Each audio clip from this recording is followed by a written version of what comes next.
আপনার স্ত্রী যদি ঘন ঘন মুড সুইং হয় তবে তাকে পর্যাপ্ত সময় দিন। যতই ব্যস্ত থাকুন না কেন তার মন বোঝার চেষ্টা করুন।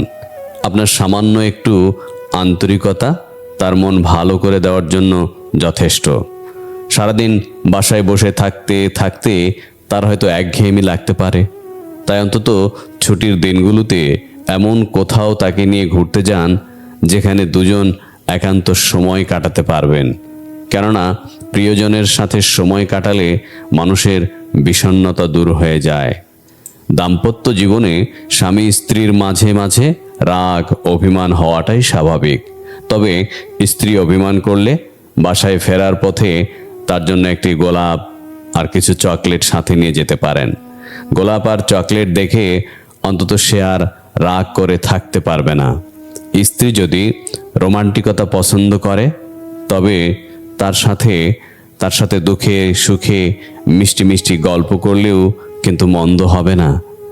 তার যতই মন খারাপ থাক আপনার এমন রোমান্টিকতায় সে মুগ্ধ হয়ে যাবে। স্ত্রী অসুস্থ থাকলে অন্তত ঔষধ খাওয়ানোর দায়িত্বটা নিজেই বহন করুন। কেননা অসুস্থ থাকলে কোনো কিছু ভালো লাগে না, ঔষধ খাওয়ার কথা ভুলে যাওয়ার সম্ভাবনা বেশি থাকে।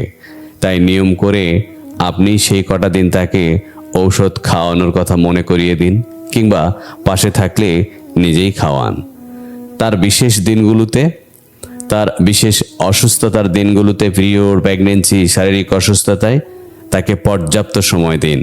শত ব্যস্ততার পরেও তার ঘন ঘন খোঁজ নিন, তার খেয়াল রাখুন। তার সাথে অন্তত এই সময়গুলোতে বাজে ব্যবহার করবেন না। আপনাকে এই সময়গুলোতে হতে হবে সহনশীল, তাকে বুঝতে হবে, তাকেও বোঝাতে হবে। আন্তরিকতার সাথে তার সাথে মিশতে হবে। তার ঠিক কি করলে মন ভালো হবে সেই দিকে অবশ্যই খেয়াল রাখতে হবে। মনে রাখবেন, আপনার শত ব্যস্ততার মাঝেও স্ত্রীর জন্য সময়, যত্ন, ভালোবাসা এগুলোই পারে তার মন ভালো রাখতে, যা কখনো স্ত্রীকে টাকার পাহাড়ে শুয়ে রাখলেও পারবেন না।